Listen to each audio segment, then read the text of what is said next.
नमस्कार दोस्तों, स्वागत है आप सभी का हमारे YouTube चैनल पर और इस नई वीडियो के अंदर। तो दोस्तों आज की इस वीडियो के अंदर हम पढ़ने वाले हैं आपकी क्लास 12th बायोलॉजी का चैप्टर नंबर 4 जिसका नाम था वंशागति तथा विविधता के सिद्धांत। उसके अंदर हम लोगों ने अपूर्ण प्रभाविता और सहप्रभाविता के बारे में पढ़ लिया था।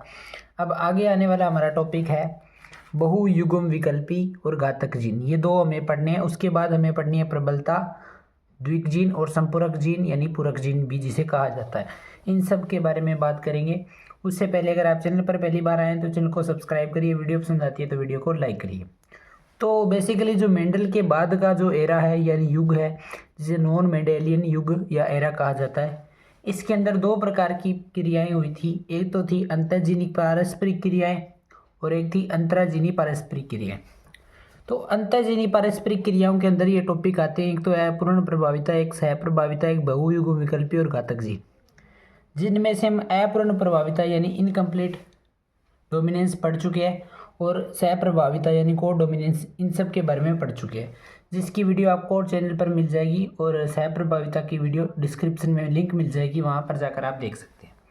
तो आज हम बेसिकली बात करेंगे बहुयुग्म विकल्पी यानी मल्टीपल एलील की, घातक जीन यानी लेथल जीन की हम इस वीडियो के अंदर बात करेंगे। लंबे टॉपिक है, थोड़ा टाइम लग सकता है, वीडियो थोड़ी लंबी हो सकती है, तो चैनल को सब्सक्राइब जरूर से करें। तो चलिए बिना किसी देरी के आगे बढ़ते हैं। बहुयुग्म विकल्पी की बात करते हैं। तो बहुयुग्म विकल्पी क्या होते हैं? जब एक जीन के दो से अधिक विकल्पी हो और एक लक्षण के कई विपर्यासी रूपों को प्रकट करे, बहुयुग्म विकल्पी कहलाते हैं।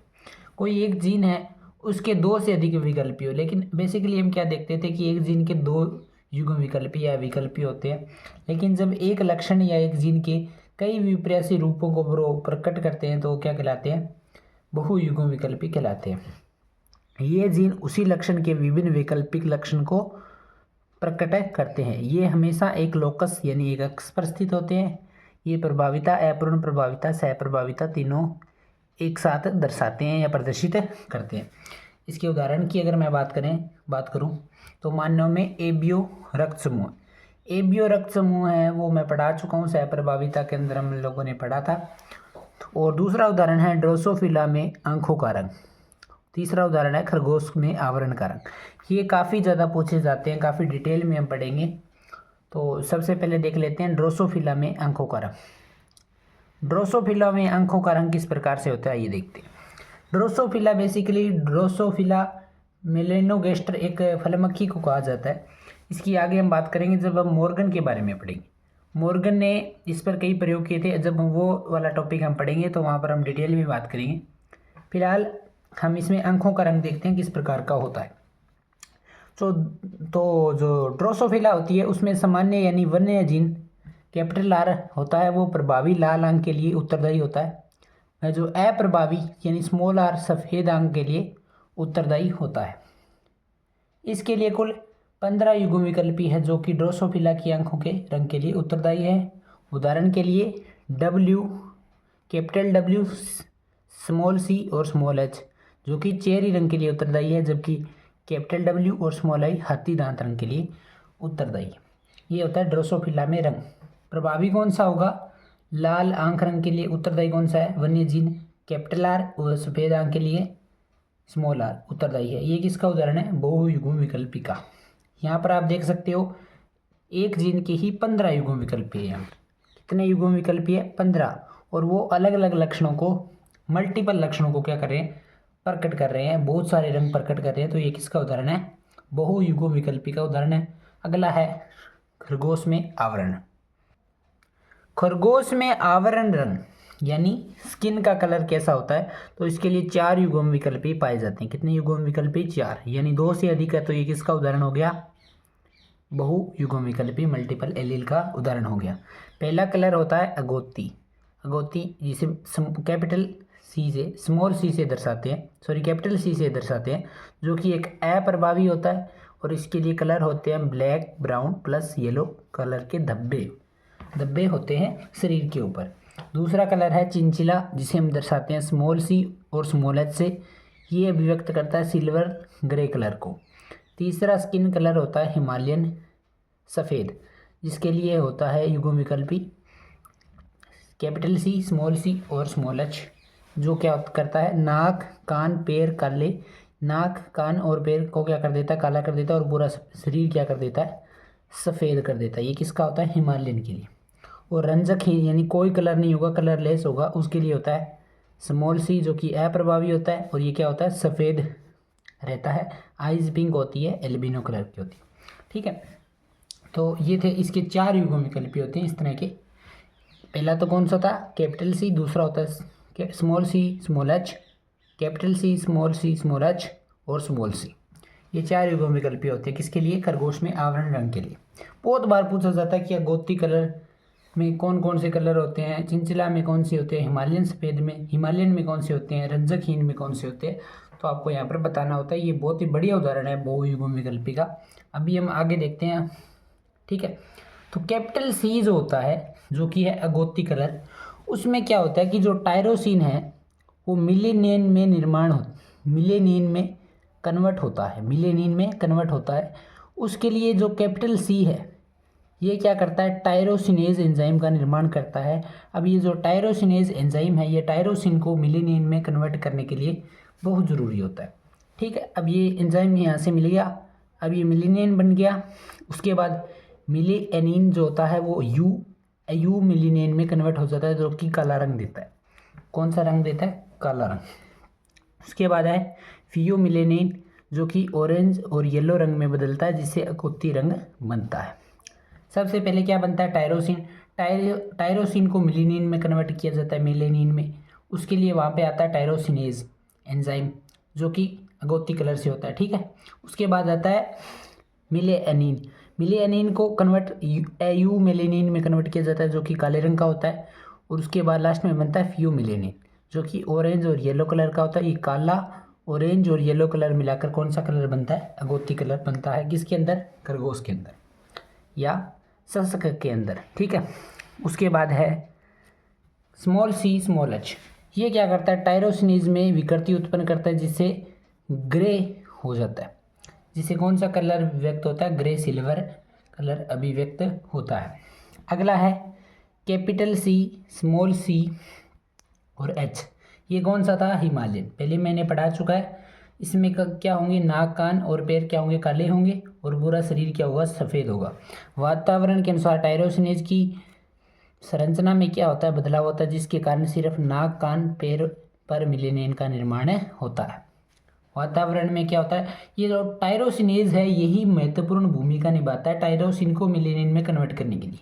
अगर ये नहीं बनेगा ना, तो वहाँ पर क्या नहीं होगा, कलर शो नहीं होगा, वो रंजकहीन हो जाएगा।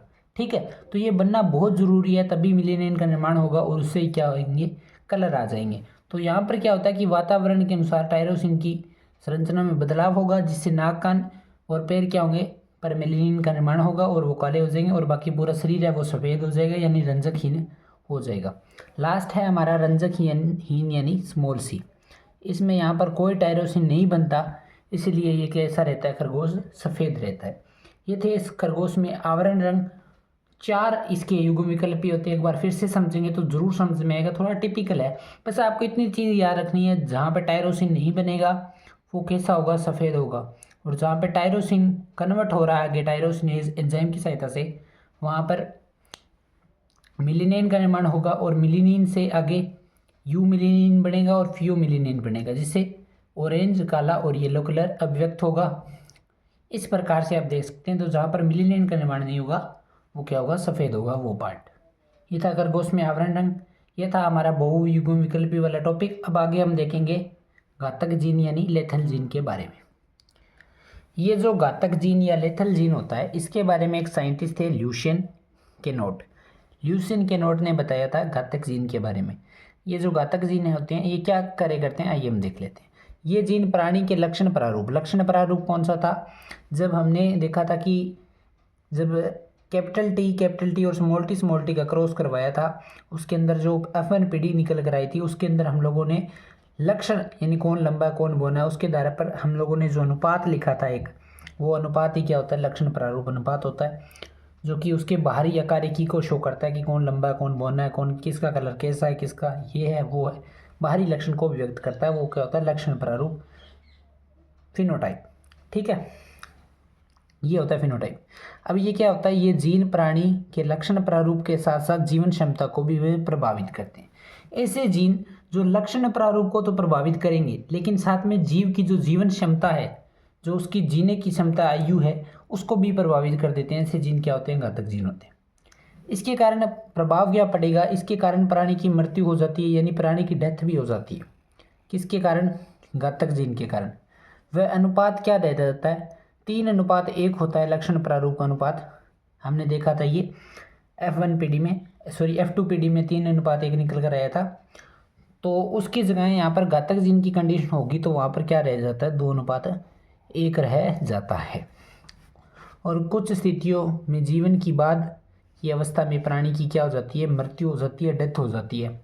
ये जीन क्या करते हैं, कोशिका विभाजन को रोक देते हैं।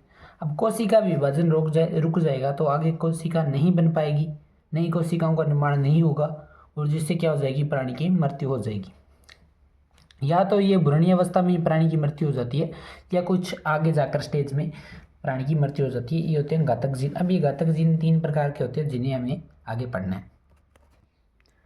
ये जो घातक जीन होते हैं ये 3 प्रकार के होते हैं। कौन, घातक जीन, लेथल जीन। पहला होता है प्रभावी यानी डोमिनेट, दूसरा होता है अप्रभावी अब डोमिनेट, और तीसरा होता है कंडीशनल यानी जो वातावरण के अनुसार अभिव्यक्त होते हैं। प्रभावी में देख लेते हैं जल्दी से।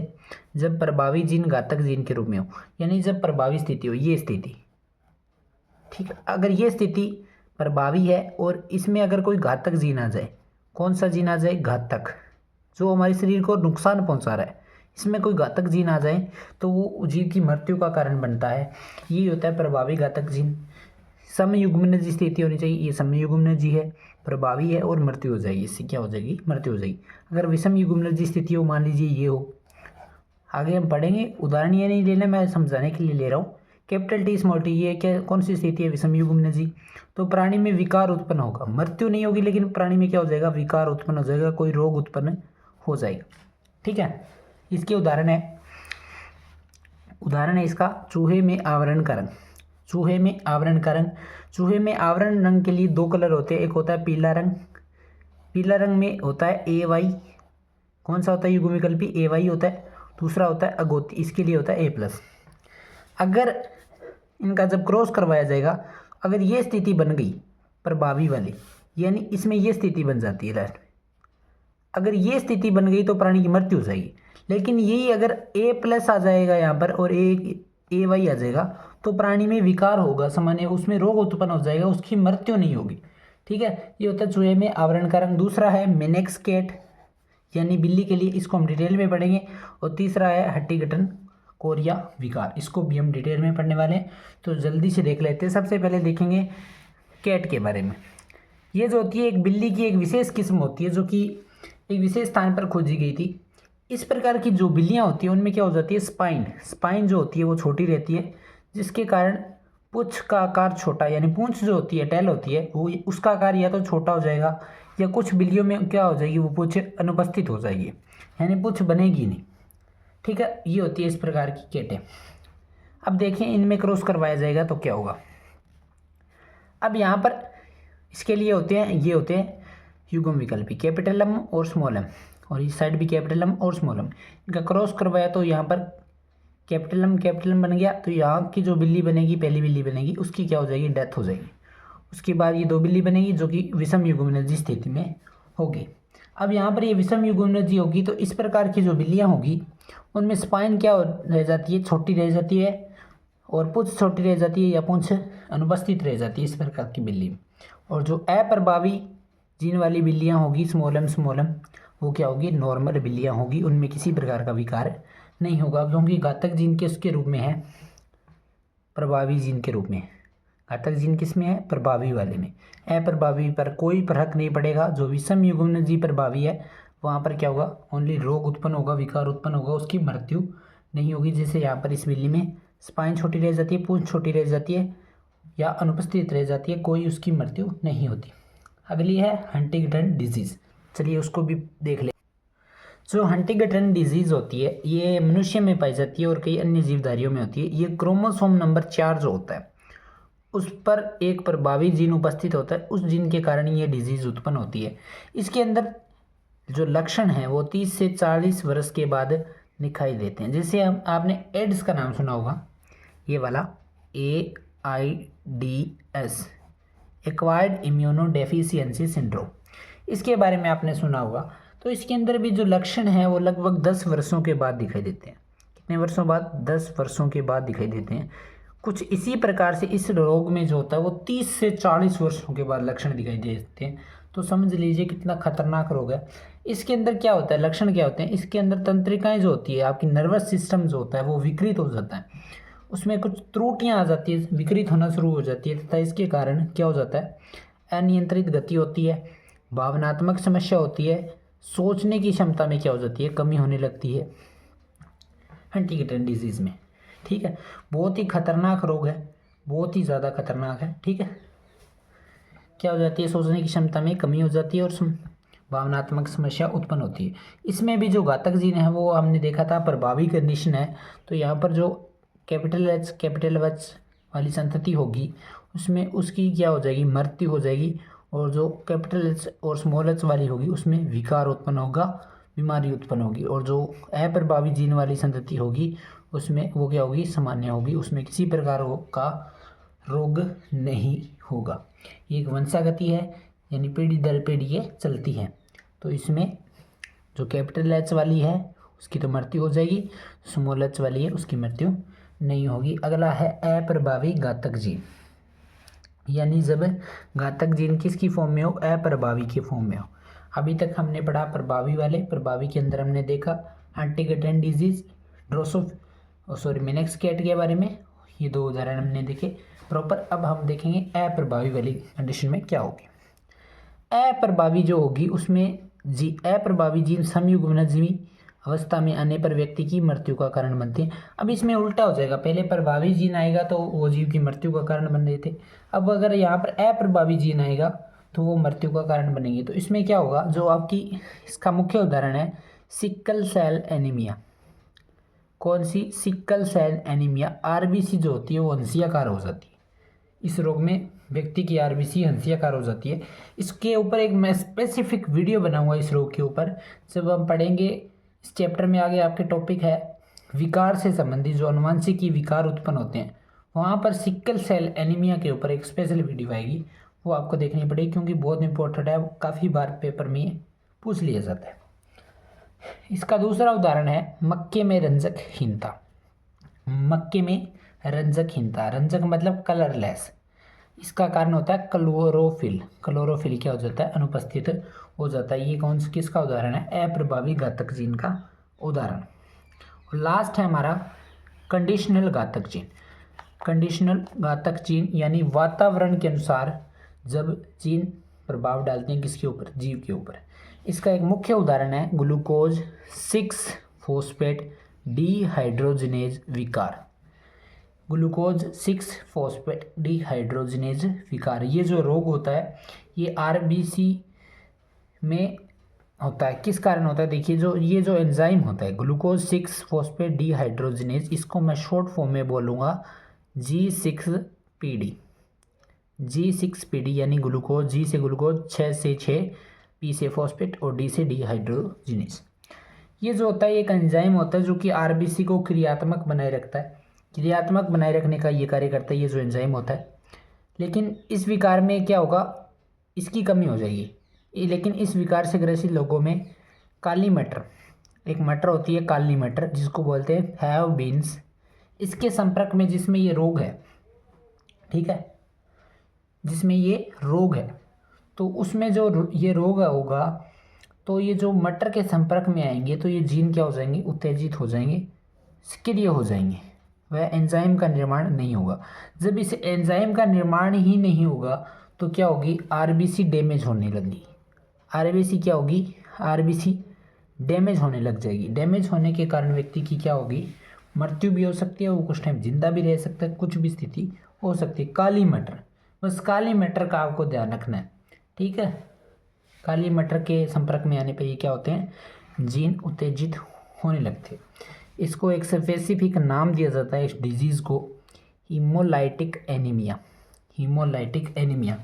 अगर आपको विश्वास नहीं है तो गूगल के ऊपर सर्च करना हीमोलाइटिक एनीमिया डिजीज़ क्या है, वहाँ पर आपको डिटेल में इसके बारे में जानकारी मिलेगी कि काली मटर के संपर्क में आने पर जिसमें ये विकार है, ग्लूकोज 6 फास्फेट डिहाइड्रोजनीज विकार है, वहाँ पर उनकी आरबीसी डैमेज होने लग जाती है। ठीक है, इसका एक अन्य एग्जाम्पल है कंडीशनल घातक जीन का, मुर्गी में पंखों का गिरना। मुर्गी में पंख गिरने लगते हैं, उसका कारण भी क्या है, घातक जीन है। कौन सा, कंडीशनल घातक जीन। तो दोस्तों ये था आज का टॉपिक जिसमें हमने पढ़ा था, शुरुआत में हमने पढ़ा बहुयुग्म विकल्पी, जब एक जीन के दो से अधिक युग्म विकल्पी हो और वो अलग अलग लक्षणों को प्रकट कर रहे हो, तो ये तो होता है कौन सा, मल्टीपल एलील्स। और दूसरा हमने पढ़ा है घातक जीन यानी लेथल जीन के बारे में। दोनों ही बहुत इंपॉर्टेंट टॉपिक है, बहुत ही इंटरेस्टिंग टॉपिक है, थोड़ा सा ध्यान लगाने की ज़रूरत है, समझ में आएंगे। उम्मीद करता हूँ वीडियो पसंद आई होगी। वीडियो पसंद आई है तो वीडियो को लाइक करिए। अगर आपने नोट्स नहीं बनाए तो साथ साथ में बना सकते हैं, बहुत ही बढ़िया मैंने पढ़ाया है यहाँ पर, कोई दिक्कत नहीं है, इनसे बाहर कुछ नहीं आता एग्ज़ाम के अंदर। और ये चैप्टर जो है इसके पूरे के नोट्स मैंने सारी वीडियो में ऐसे ही पढ़ाया आपको नोट्स फॉर्म में, तो वहाँ पे आप देख के बना सकते हैं। तो अगर आपको वीडियो पसंद आई है तो वीडियो को लाइक, चैनल पर पहली बार आए चैनल को सब्सक्राइब, कोई सुझाव देना चाहते हैं तो कमेंट करें। धन्यवाद, थैंक्स फॉर वॉचिंग। जय हिंद, जय भारत।